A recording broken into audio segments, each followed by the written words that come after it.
नया घर शहर के किनारे था। पुराना, बड़ा और असामान्य रूप से सस्ता। आसपास के लोग कहते थे कि इतने बड़े मकान का इतना कम दाम होना अपने आप में सवाल है। लेकिन अर्जुन ने सवाल नहीं किए। उसे बस एक ऐसी जगह चाहिए थी जहां वह अपनी पत्नी मीरा और छोटे बेटे कबीर के साथ नई शुरुआत कर सके। घर बाहर से देखने में ठीक लगता था। 2 मंजिला ढांचा, सामने सूखा लॉन, लोहे का जंग लगा गेट और दीवारों पर उखड़ा हुआ पेंट। खिड़कियां बंद थीं, जैसे लंबे समय से किसी ने उन्हें खोला ना हो। मीरा ने पहली बार घर देखकर धीमी आवाज में कहा, यहां कुछ अजीब सा लग रहा है। अर्जुन हंस पड़ा। अजीब नहीं, पुराना है। 2 महीने में सब ठीक हो जाएगा। उन्होंने सामान अंदर रखवाया। घर के अंदर हल्की सी सीलन थी। लकड़ी की फर्श चलते ही चरमराती थी। हर कमरे में खालीपन गूंजता था। कबीर खुश था। वह एक कमरे से दूसरे कमरे तक दौड़ रहा था। पापा, मेरा कमरा ऊपर वाला होगा? अर्जुन मुस्कुराया।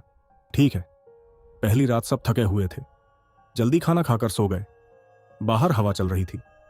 पुराने पेड़ों की शाखाएं खिड़कियों से टकरा रही थीं। रात लगभग 1 बजे अर्जुन की आंख खुली। थक थक थक। आवाज धीमी थी, जैसे किसी ने दीवार के पीछे से उंगलियों से थपथपाया हो। अर्जुन उठकर बैठ गया। कुछ सेकंड सुनता रहा, फिर आवाज बंद हो गई।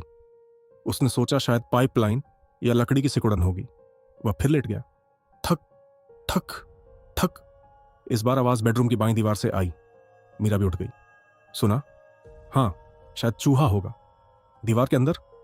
अर्जुन ने जवाब नहीं दिया। सुबह उसने दीवार देखी। सब सामान्य था। कोई छेद नहीं, कोई निशान नहीं। दूसरी रात फिर वही हुआ। थक थक थक।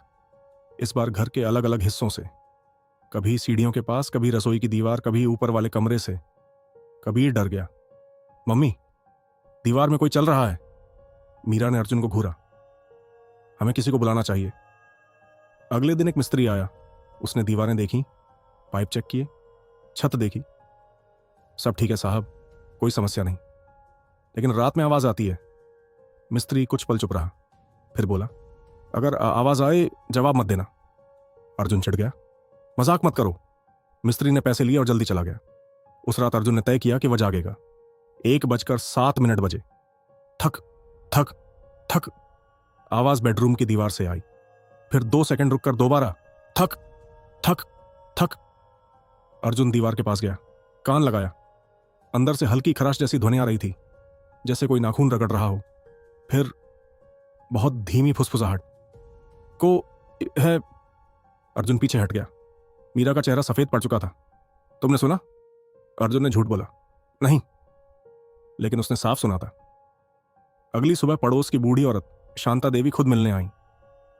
उन्होंने घर के अंदर कदम रखते ही माथे पर हाथ लगाया। तुम लोग यहां रहने आ गए? अर्जुन ने कहा। जी। वह बोली, पहले भी लोग आए थे, ज्यादा दिन नहीं रुके। क्यों?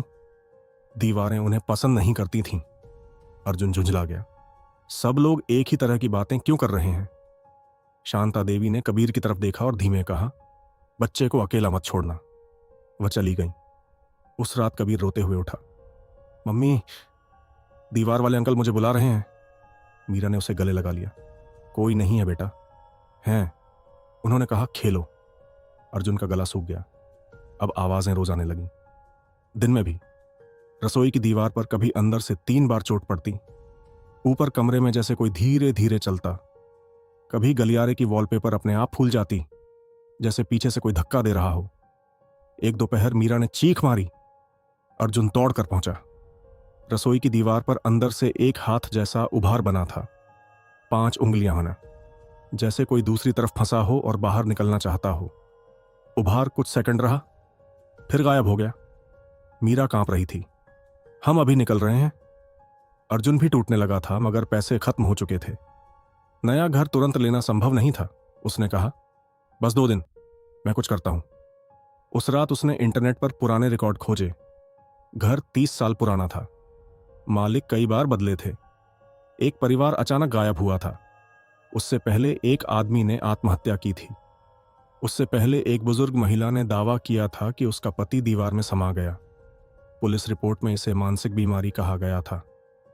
अर्जुन देर तक स्क्रीन देखता रहा। 1 बजे फिर आवाज आई, थक थक थक। इस बार उसने गुस्से में दीवार पर मुक्का मारा। कौन है? कुछ सेकंड सन्नाटा रहा, फिर दीवार के अंदर से साफ आवाज आई, तू। मीरा चीख पड़ी। अर्जुन पीछे हट गया। उसके बाद पूरे घर में एक साथ ठक ठक शुरू हो गई, ऊपर नीचे चारों तरफ, जैसे दीवारों के अंदर कई लोग फंसे हों। कबीर रो रहा था। लाइट झपकने लगी और फिर बंद। पूरा घर अंधेरे में डूब गया। मीरा ने टॉर्च जलाई। रोशनी कांप रही थी। गलियारे की दीवार पर नमी से कुछ लिखा हुआ था। हमें बाहर निकालो, मीरा ने कहा। बस अभी। वे सामान छोड़कर निकलने लगे। जैसे ही मुख्य दरवाजे तक पहुंचे, दरवाजा अपने आप बंद हो गया। अर्जुन ने हैंडल खींचा, नहीं खुला। पीछे से खरोंचने की आवाज आई, धीरे धीरे सभी दीवारों से। खर्र खर्र। टॉर्च की रोशनी में उन्होंने देखा, वॉलपेपर के नीचे कुछ हिल रहा था। लंबी आकृतियां, जैसे लोग दीवारों के भीतर रेंग रहे हों। कबीर चिल्लाया, वो बाहर आ रहे हैं।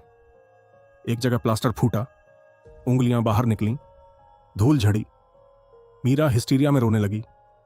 अर्जुन ने पास की मेज उठाकर खिड़की पर दे मारी। कांच टूटा। कबीर को बाहर निकालो। मीरा ने बच्चे को खिड़की से बाहर धकेला, खुद निकली। अर्जुन भी निकलने लगा, तभी पीछे से किसी ने उसकी टांग पकड़ ली। मानव हाथ, ठंडा, सख्त। उसने नीचे देखा। फर्श और दीवार के जोड़ से हाथ निकला था, फिर दूसरा हाथ, फिर तीसरा। वे उसे अंदर खींचने लगे। मीरा चीख रही थी, अर्जुन। अर्जुन ने पूरी ताकत लगाई। खिड़की की चौखट पकड़ी। हाथों की पकड़ बढ़ती गई। दीवारों के भीतर से कई आवाजें आने लगीं। रुको, यहीं रहो, हमारे साथ। अर्जुन ने आखिरी जोर लगाया और बाहर गिर पड़ा। तीनों भागते हुए गेट तक पहुंचे। पीछे मुड़कर देखा, घर की सारी खिड़कियों के अंदर चेहरे दिखाई दे रहे थे, धुंधले, दबे हुए, टेढ़े। और बीच वाली खिड़की में अर्जुन का अपना चेहरा। वह जम गया। मीरा ने उसे खींचा, चलो। वे रात में पड़ोसी के घर शरण लेने गए। सुबह पुलिस आई। घर सामान्य दिख रहा था, टूटी खिड़की के अलावा कुछ नहीं, अंदर कोई निशान नहीं। पुलिस ने कहा, तनाव में भ्रम हो सकता है। अर्जुन चिल्लाया, मेरे साथ चलो अंदर। 2 पुलिसकर्मी गए। 10 मिनट बाद लौटे। चेहरों पर घबराहट थी, लेकिन कुछ बोले नहीं। उन्होंने बस कहा, घर खाली कर दीजिए। परिवार ने शहर में किराए का छोटा फ्लैट ले लिया। कुछ हफ्तों तक सब ठीक रहा। फिर एक रात नए फ्लैट में थक थक थक। मीरा ने अर्जुन को देखा। दोनों के चेहरे उतर गए। आवाजा बेडरूम की दीवार से आई थी। अर्जुन धीरे धीरे पास गया। दीवार पर हल्का उभार बना, 5 उंगलियां। फिर उसके नीचे नमी से शब्द भरे, तू बाहर कैसे आया?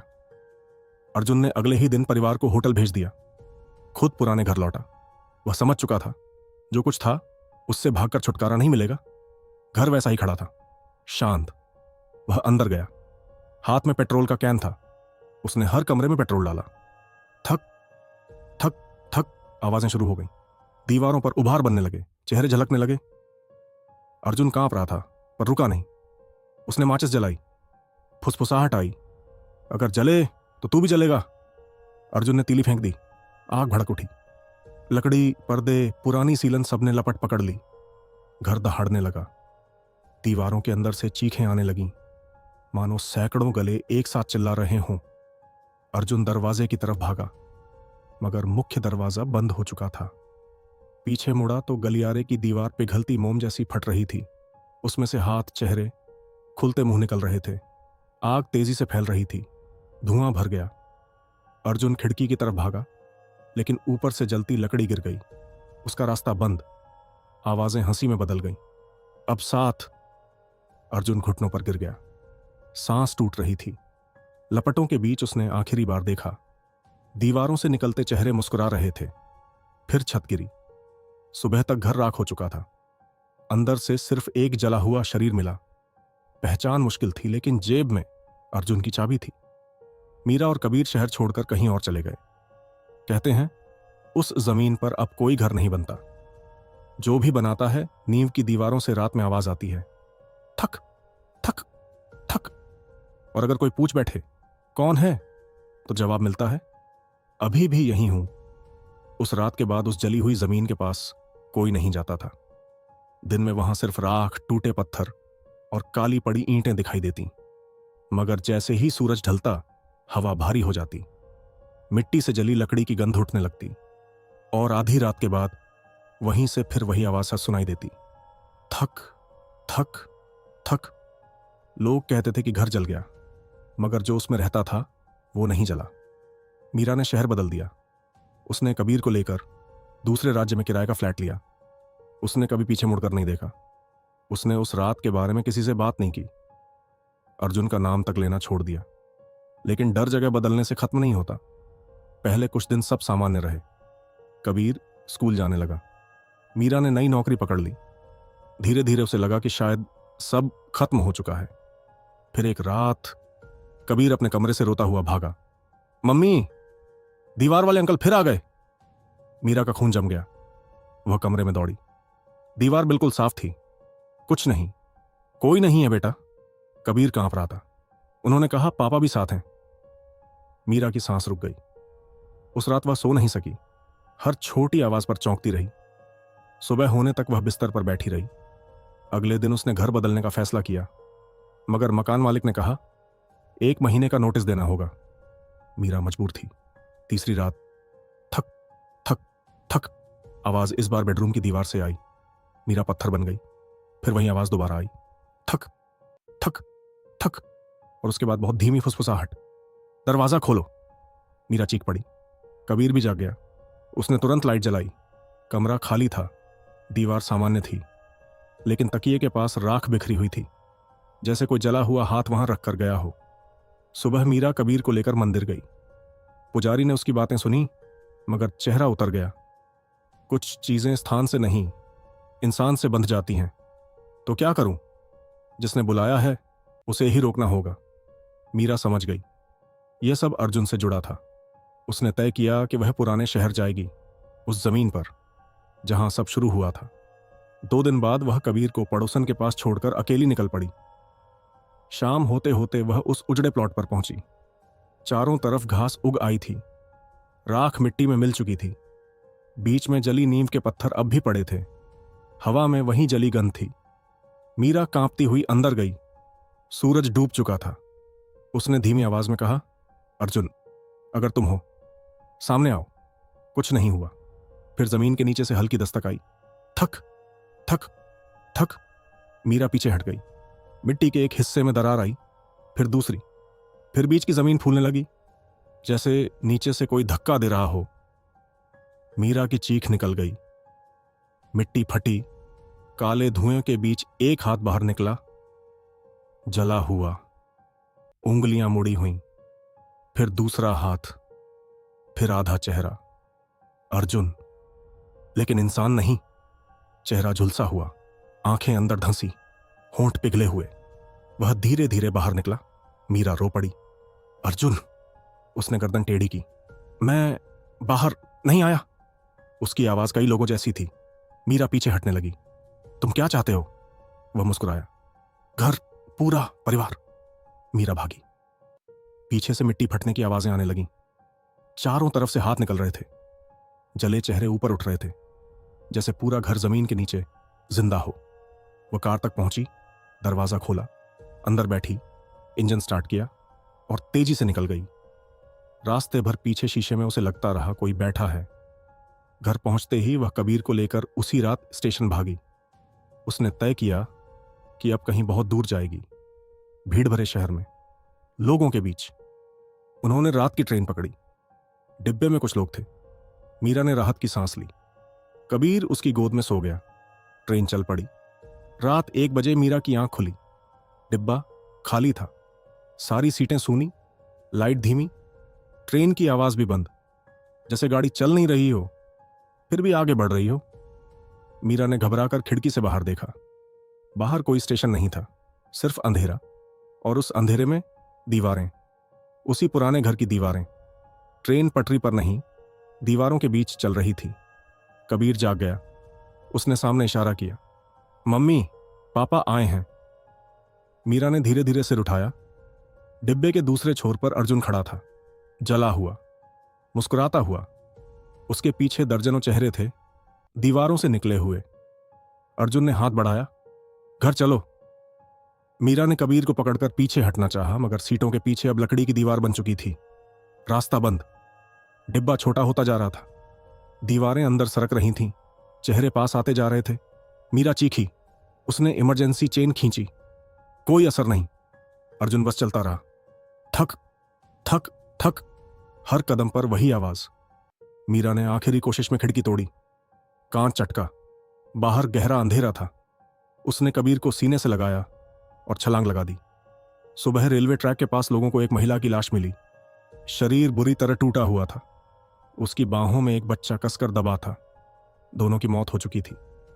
पुलिस ने इसे चलती ट्रेन से गिरने का हादसा बताया, लेकिन जिसने लाश देखी उसने कहा, औरत के चेहरे पर चोट से ज्यादा डर था और बच्चे की हथेली पर राख से बना एक निशान था, 5 उंगलियों का।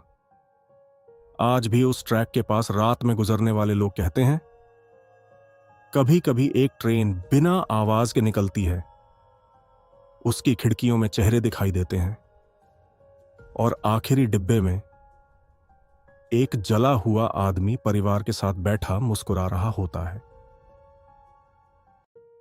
अगर आपको यह डरावनी कहानी पसंद आई हो तो लाइक जरूर करें, अपने दोस्तों के साथ शेयर करें और हमें कमेंट करके बताएं कि आपको सबसे ज्यादा डर किस सीन में लगा। ऐसी ही और भूतिया कहानियां सुनने के लिए चैनल को सब्सक्राइब करना ना भूलें, क्योंकि अगली बार शिकार आप भी हो सकते हैं। धन्यवाद।